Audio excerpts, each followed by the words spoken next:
So 85, 54, and 80.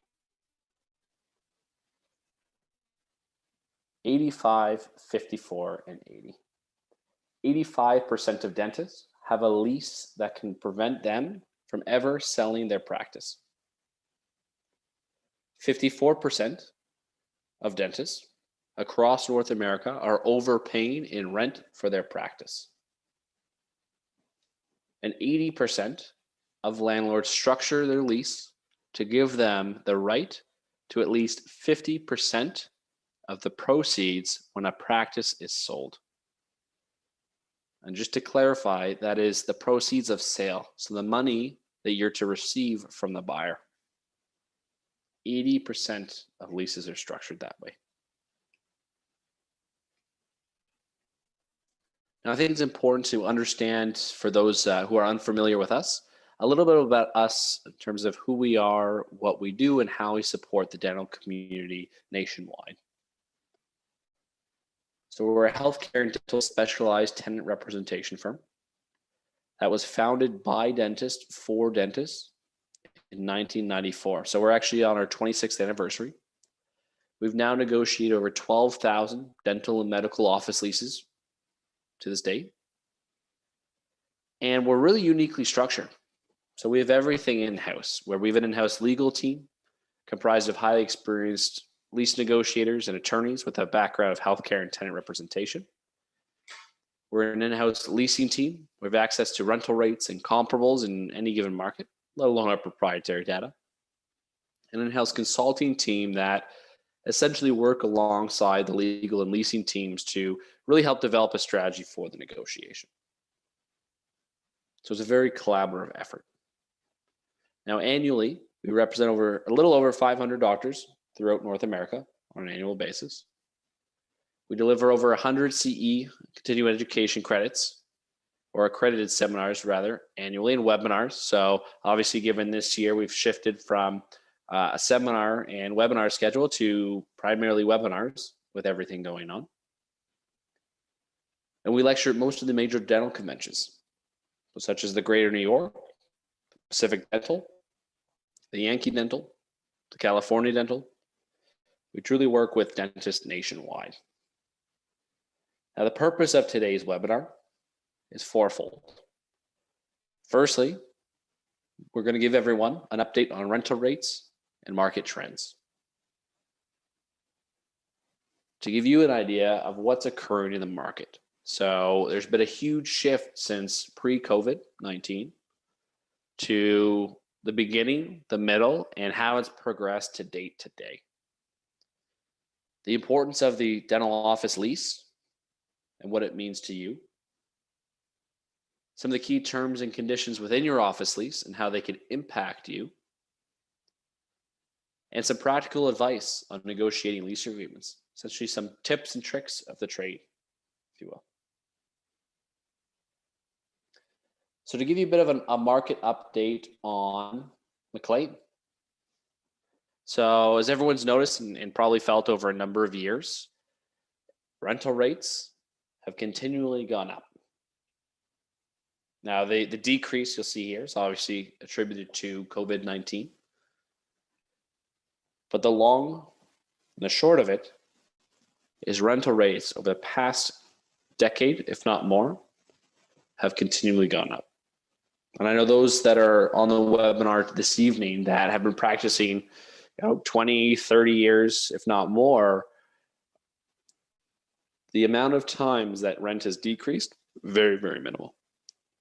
So this has been seen as a huge opportunity to readdress those. So those that are looking to renew their lease or expand the practice, or if you're acquiring into a practice, these are times when you can look to readdress this type of component. So the averages throughout McLean in terms of rental rates, we're seeing now it's dipped down to about $46 a square foot. Now keep in mind, this is going to be a very general average because it really matters in terms of what type of property you're in, the specific area, and that could mean street corner, city, type of building, class A to class B to class C, the type of tenants. So there is some variance, but that'll give you a general idea of the market trends throughout McLean, Virginia. These are throughout Arlington, Virginia. So very similarly, again, you'll notice a very similar dip in the graph due to COVID-19. So you see through the forecast as well that it will continue to increase back to where it was, but it'll take some time. It'll take a few years. So this has really been a good point to begin negotiating. So Arlington's seeing right about now about $58 a square foot. Obviously vacancy has increased since.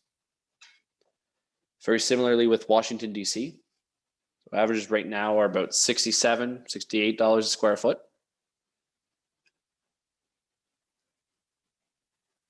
Rockville, Maryland. So seeing about $40 to $40.25 a square foot. So you notice the general trend with a significant increase in vacancies, with businesses obviously closing down or working from home. The biggest part for dentists now is that you've become or been shown that you're more of a stable tenant than ever before. Because of the leasehold improvements, because your patients have to come see you, become a necessary service, or have always been, but have really been shown it. This is where landlords have gone out of their way to accommodate.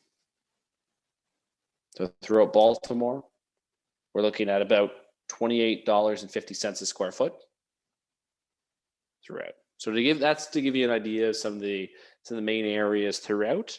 Obviously very specific to where you are and the type of building and so forth is where we can get a lot more granular. Now, this is a question that I'm constantly asked. Should I buy the property or should I lease the property? There is no right answer. It all depends on the opportunity and the individual or parties themselves, because not everyone's meant to buy property and manage a number of different assets. Not everyone's meant for just leasing. So that's where it depends on your goals. And we're going to go through a few pros and cons here of each. So if I were to buy up the property that I practice out of, it requires a large upfront financial investment because you're not only building out the practice, but you're also purchasing the property. You then become a landlord. So think of it this way. You now own two businesses, not just the practice asset, but now you're running the real estate asset as well. So if the plumbing breaks, you are the one that's calling someone to fix or fixing yourself. You can earn rental income. So when you eventually sell, or if it's a multi-tenant property, you can derive that income as well as an investment. There is greater flexibility on how you use this space because you're the decision maker in all situations. And you do have the freedom to control the property. So if you want to extend the building or change the parking lot or how things look, again, you own the property, you have the ability to. Now, in terms of leasing, requires a smaller upfront payment. So where this can be helpful, depending on someone's long-term plans, is if they're looking to open up multiple locations. This allows you to have more capital. Instead of just opening one and owning that location, you're able to open up multiple because you have more capital available to invest into other spaces, or perhaps invest into that space that you're leasing. Put in higher quality equipment, or maybe get some equipment that you weren't typically going to be utilizing. Greater working capital towards building out the practice, so upgrades and things. And flexibility to relocate or expand. So there's a doctor I was speaking with who, unfortunately, his town, took a bit of a turn a few years ago, where it became more and more dormant. He was an owner occupant in his building and now has to relocate from there to a nearby town to save the practice, but now has the real estate, a town where there's not any demand. And flexibility to expand. So depending on your type of property, there's many that have kind of a small house turned into a practice. It can be very expensive to expand that building. But again, there's pros and cons of each. depends on your plans and your goals. The thing that combines them both is the dental office and the dental office lease. That is critical between both. Separating your assets as a owner occupant, or ensuring that you stay in the space and secure your location as a leasee. Now, what is a lease? And this is a question I love asking when I'm in person at my continuing education seminars, but now that we're in a one-way setting, typically ask, what is a lease? And some typical answers I receive are, it's a contract, it's rent, it's an expense, it's terrible, I hate it. Everyone always thinks of one thing in the end, or at some point. It's the check that you month to the landlord. Now the question is, who on this webinar read their lease and read it cover to cover before they first signed it? When I typically ask this question in my seminars, on average about 40 doctors in the room. On average, 0 to 2 raise their hand. 40 doctors. Who has read their lease and who has read it cover to cover? 0 to 2. The reason being, what most look at and what the landlord gets you to focus on is term and especially rents.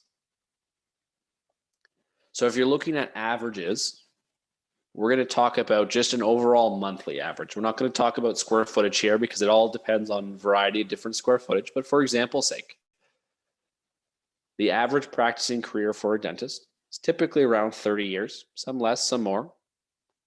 The average rent for a total month is typically around $5,000. Now, again, taking out the component of square footage, we're going to talk about just the average total rent paycheck.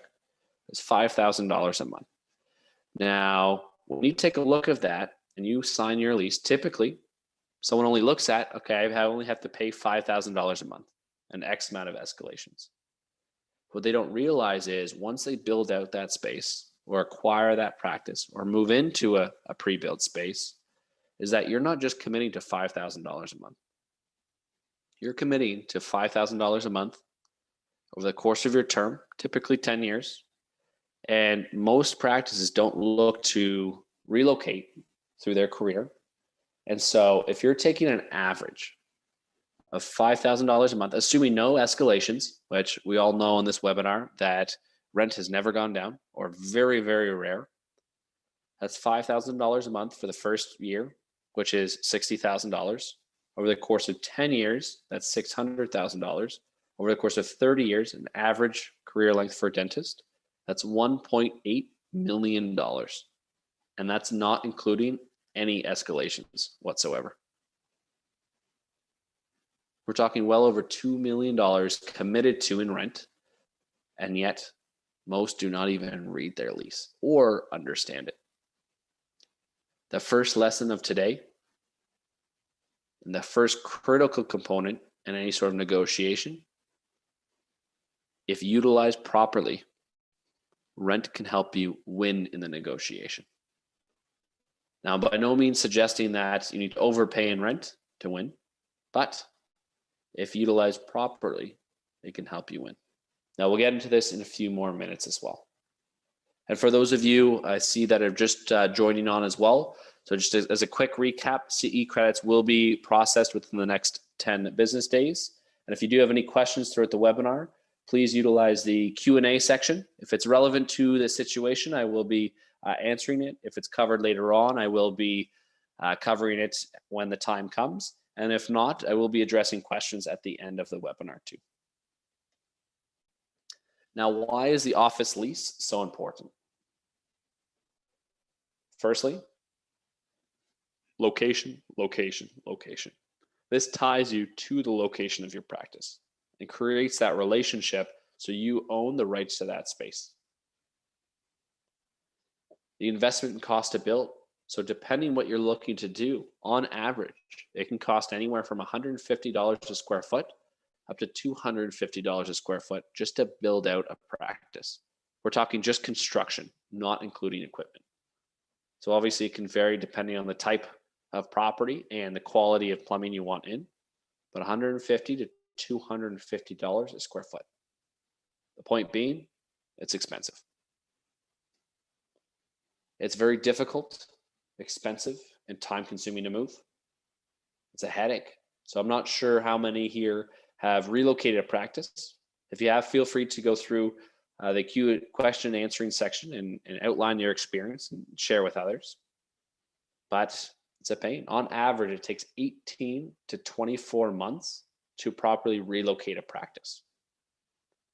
What I'm talking about is just from concept or idea to knowing that you have to or want to move, to finding a space, negotiating a lease, designs, permit, architecture, construction, to doors open. Just from idea to doors open, 18 to 24 months. And it's critical through the practice sale. The lease can make or break the sale of your practice. Would you prefer it works as an asset or as a liability? But we'll touch on more on that in a few minutes. What are 3 key saleable components of your practice? Firstly, your equipment and its depreciated value. Typically fairly straightforward. Secondly, the goodwill and the patience. Now, I always ask this in my seminar, but see, again, that's one way. What does goodwill mean to you? Now, patience is a big thing. I hear reputation, patient attrition after practice sale, location. Okay. Now, how do you boil that down to a quantity? And how they do it? Production. And what's the profit, the bottom line of the practice? That's how they quantify goodwill. And thirdly, the lease. Now I'm going to go through an exercise here. By no means is this pie chart accurate in terms of percentages, but if I was to sell my practice for $1 million, it's been appraised, it's evaluated, it's on the market for $1 million, what percentage of that evaluation can the lease impact?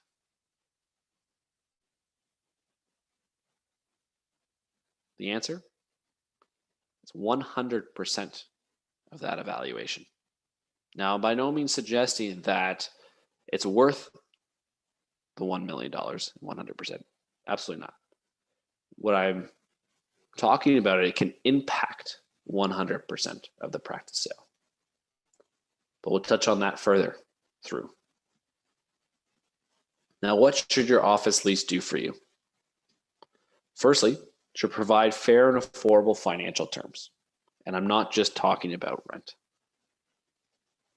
There's what many of you are throughout this area is on what's called a triple net lease. Now, if you're in kind of northern Maryland, on the west side of Virginia, many are what's called a gross lease, where everything is included.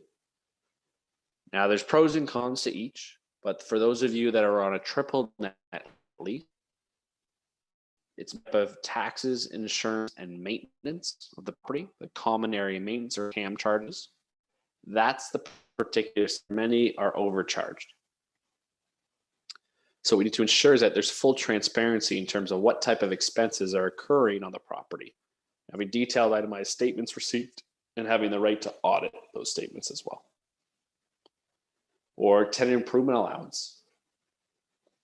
The money that the landlord's willing to give you in order to help outfit the space, whether it's renovations, build out. The key component there is more isn't necessarily better. In some cases, it may be more beneficial to take less from the landlord and more from your bank or lender, depending on interest rates, because the landlord builds that value back into the rental rates you pay. So I'm not suggesting take none, but be cognizant of the valuation that they're putting on. We haven't touched on free rent and fixturing period if you're expanding or starting up a practice, but those are big components as well. Long-term stability and security. So what we typically recommend is a 10-year term with multiple 5-year options to renew. And this is for a few reasons. A, if you're not looking to move, then that's securing you at least 20 years of predictability in that space.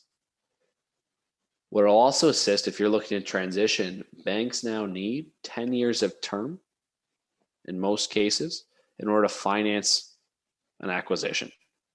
So it'll facilitate not only your practicing career, but as well as facilitate the sale of the practice, assuming the options to renew are transferable, which we'll touch on in a few minutes.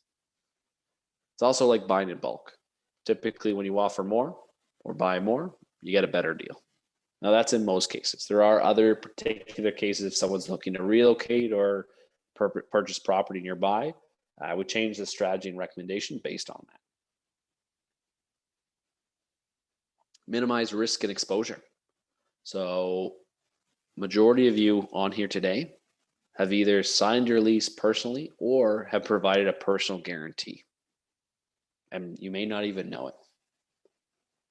What this essentially means is if there was ever a dispute between yourself and the landlord, they can come after you personally. Common when you're starting up or acquiring a practice. When you're looking to renew, you've shown covenant as a tenant. That's when this should be addressed. Or some sort of limitation from the beginning, whether it's some sort of cap, some sort of expiry, or some sort of blend. Maximize your flexibility. So incorporating in what's called a right of first refusal to purchase or expand. So if the landlord's looking to either sell the property or there's a vacant space, you have first right to it. Or the death and disability provision. This is really how we got our name 26 years ago, but God forbid something were to happen to you and you're no longer able to practice, you or your estate would have the ability to essentially terminate the lease.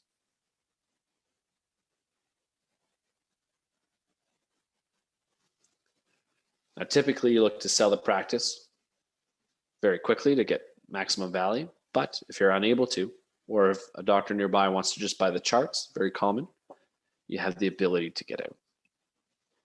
And again, the lease can enhance your ability to eventually sell your practice. Now, what's in your lease? So this is the option to renew.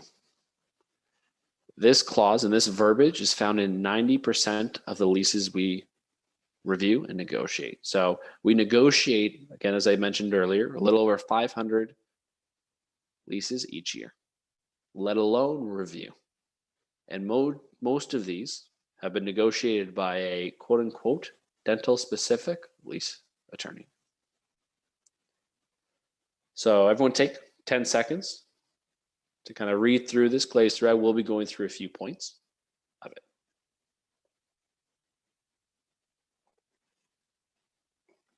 But what the option to renew is, it's the option, but not obligation, to extend your lease further.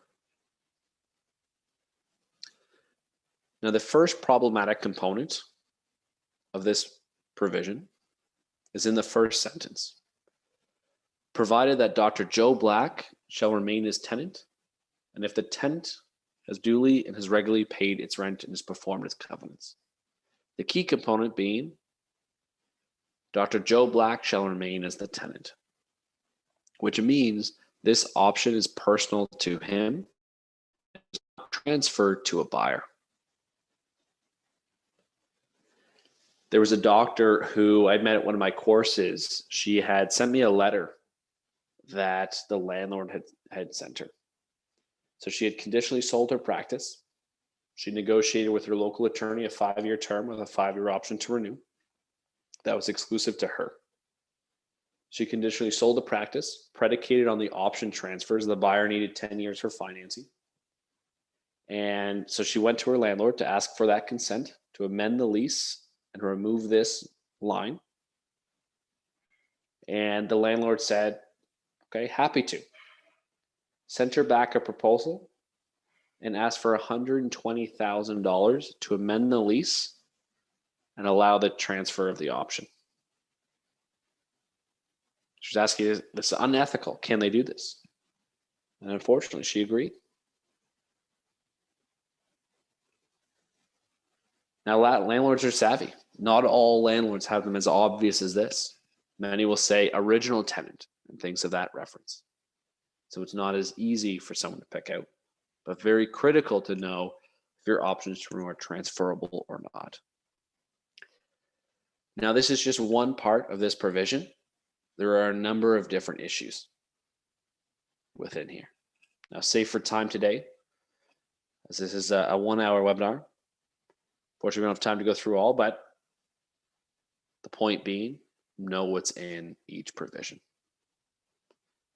Now, the next provision we will be going through in a lot more detail as well. The assignment provision of your lease. So the assignment provision essentially outlines the transferability of your lease in the event you look to sell the practice. And this language that I'm showing you today is found in 75% of the leases we negotiate. And many have been previously negotiated, quote unquote, dental specific negotiated. Now, what it states, typically I would give a few minutes to read and go through. I'll walk everyone through, given again, it's a one-way webinar today. So it begins to say, if the tenant should wish to assign or sublet the lease premises, it shall first receive the consent of the landlord. Now, I'm not sure if everyone knows or not, but you need the landlord's consent in order to sell the practice and transfer the lease. Very, very common in commercial real estate. What's the unusual part about this is it just states you need landlord's consent. Now, an interesting component here is many have added on which consent shall not be unreasonably withheld and believe that protects them. My question to you is, what's the definition of unreasonable? Everyone's is different. We need a proper process built in place to allow for a smooth sale. Now it goes on to say, any such request for consent shall be in writing within 15 days following receipt by the landlord of such request for consent. The landlord shall have the option to either A, or 1, approve tenant's request, 2, decline tenant's request, or 3, terminate the lease agreement. 1, approve, 2, decline, or 3, to terminate.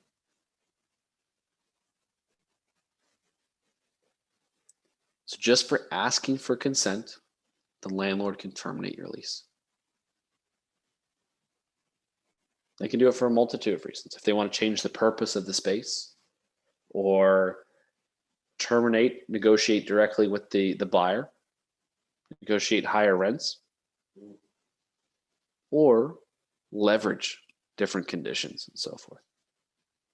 Potentially problematic. How much is your practice worth if it's terminated?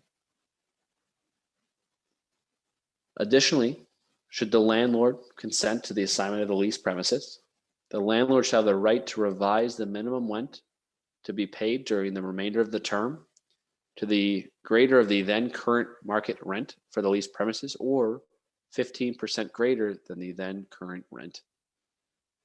What this essentially says is that rent is going up at least 15%. Would your buyer walk away? How does that impact the practice evaluation? Now the profits are different. It goes on to say, furthermore, should tenant receive from the assignee or subtenant any rental income, cash, goods, or any form of consideration in connection with the assignment of this lease or sublet of the premises that is over and above the current base rental rates payable to the landlord in any fiscal year during the term of this lease, the difference between the annual rental rate and such rental income, cash, goods, or other consideration shall be paid to the landlord directly within 30 days of the tenant's receipt thereof.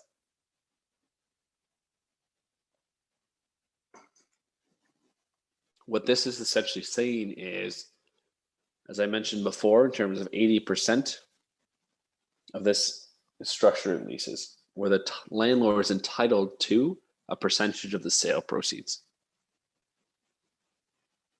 the consideration is how they put it. Now, there was a doctor I was speaking with not too long ago who had been in his space for 36 years, had been quote unquote family friends with his landlord for 22 years. It was actually in Virginia. I won't say where for confidentiality, but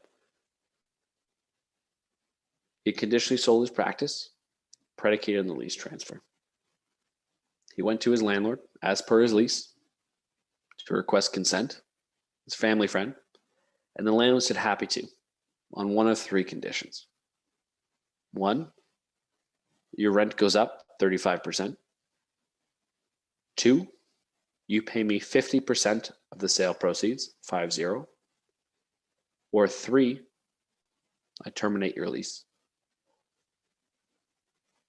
I can tell you they weren't family friends after that. There's some choice words. Now, that is one of the more extreme situations that we've been apprised of. More common for landlords to be looking for anywhere between 15 to 30% of sale proceeds. Now, it goes on to say, notwithstanding landlord's consent to any assignment or subletting, the tenant shall not be released from its obligations under the lease, shall remain liable for any failure of the tenant or its assignees or subtenants to observe each and every covenant of the lease. Essentially meaning even after and if the landlord consents to the transfer of the lease, the sale of the practice, you still remain liable for the lease obligations. That's including your personal guarantee if you provided one, with no expiry. There's a doctor that was practicing in Michigan who in 2017, I'll never forget, he sold his practice, moved down to South Florida to retire, was on a beach 8 years later. Buyer defaulted. Landlord called him.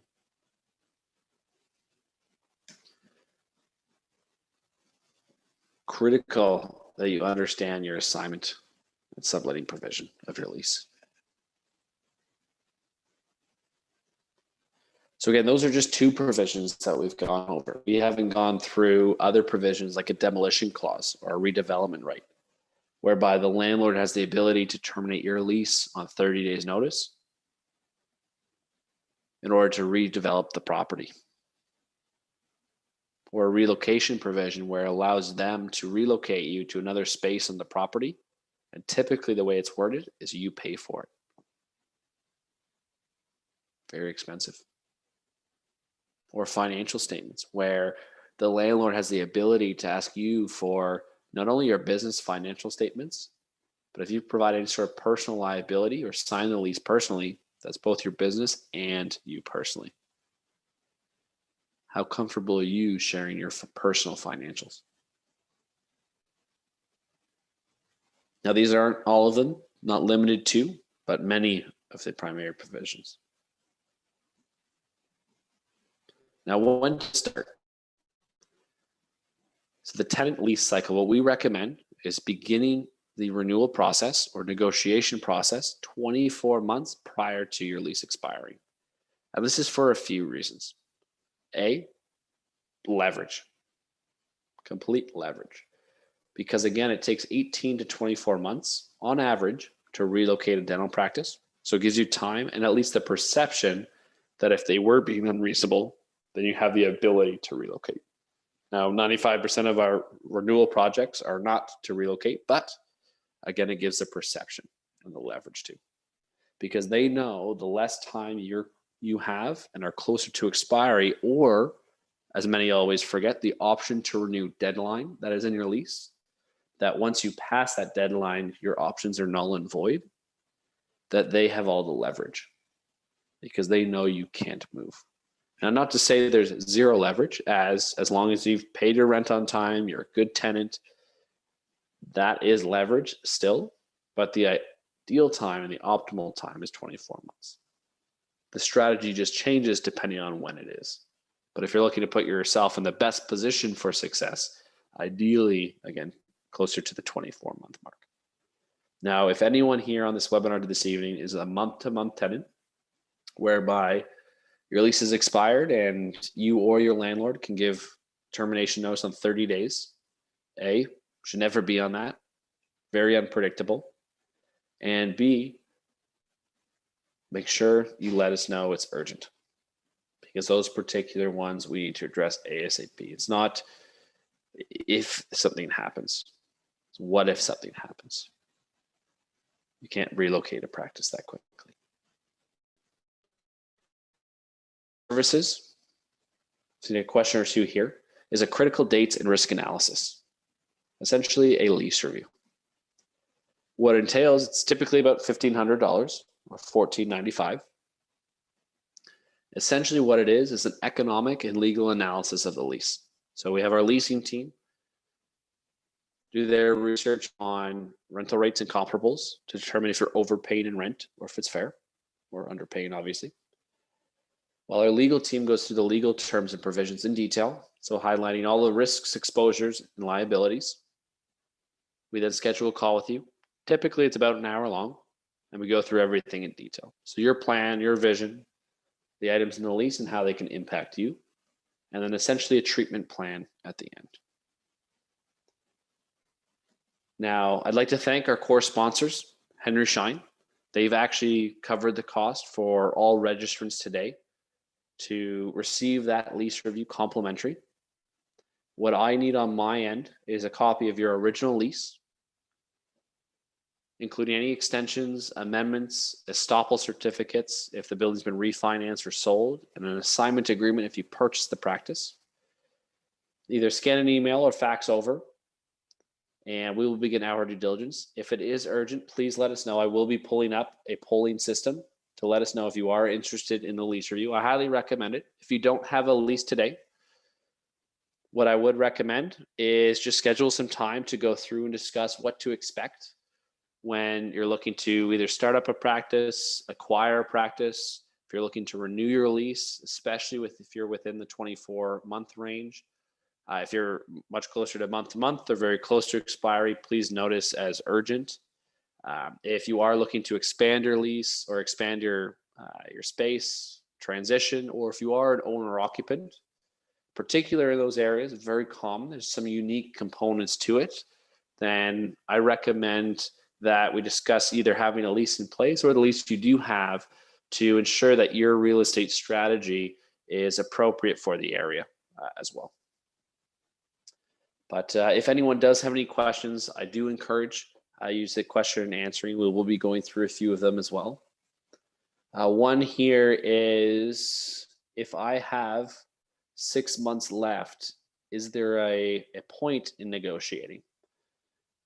Or should I wait till my next renewal? So highly recommend, it depends on the quality of your lease and what's within. So I recommend the lease review to be able to properly answer that question. But in terms of generally speaking, now is never the better time, or now is always the better time. What you don't want is to extend the problems you potentially have. Again, I don't know the quality of your lease, but you don't want to extend the problems that you have now for another, call it 5 years or however amount of time. That would be the worst thing to do, because you're just extending your exposure.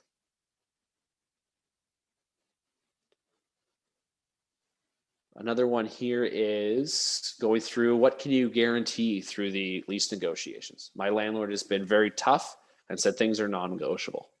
So this is a great question.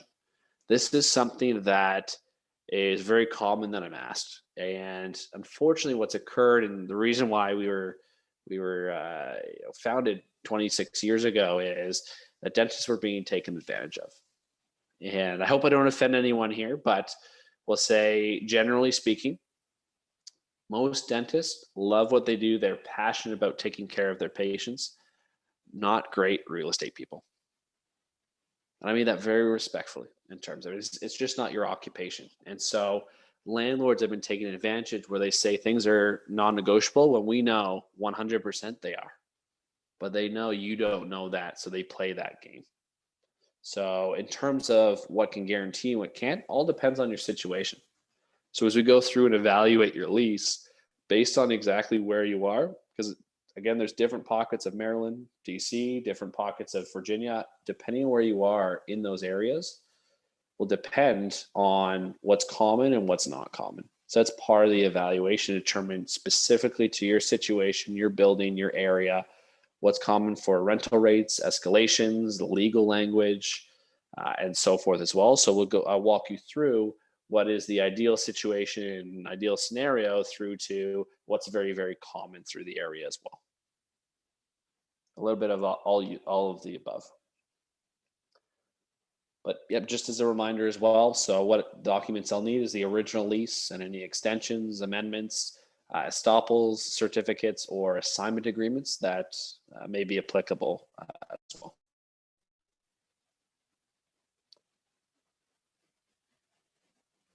Perfect. So another question here is, I'm very close with my landlord. I've never had an issue for 26 years. Sorry, 27. My eyes are going. But okay, not a problem. That's good. If you have a good relationship today with your landlord, fantastic.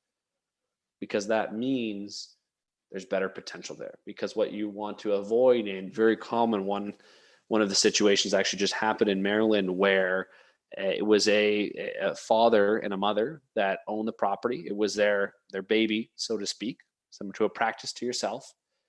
Throughout their life, and they just passed away, unfortunately, recently. Actually, particularly the mother, and the father is now offloading his asset to the kids. He's at that age he can't look after anymore, and the kids have just stared at it as a dollar sign and have completely turned the tables. There's zero relationship. It's not this handshake anymore, or your word means everything in the world. And this wonderful relationship they've been having for the last I think it was 32 years. Now it's become very, very business. Now, unfortunately, it's been much more difficult to alter the lease. I can tell you it would have been much more different if we were speaking with the one that they had the relationship with. So those are critical components as well.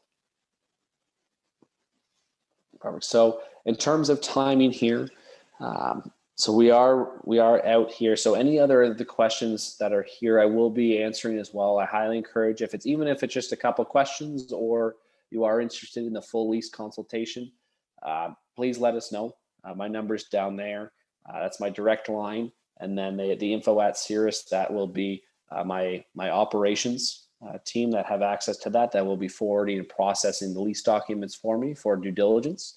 But again, any questions, any concerns that you have, things of that nature, please let me know. Whether it feels like a small question or a large question, happy to address nonetheless. But it's been a pleasure. I appreciate everyone's time. I know it's been a long, exhausting day. It's getting late into the evening. Enjoy your time, enjoy your evening, and look forward to speaking with everyone. Thank you. Take care.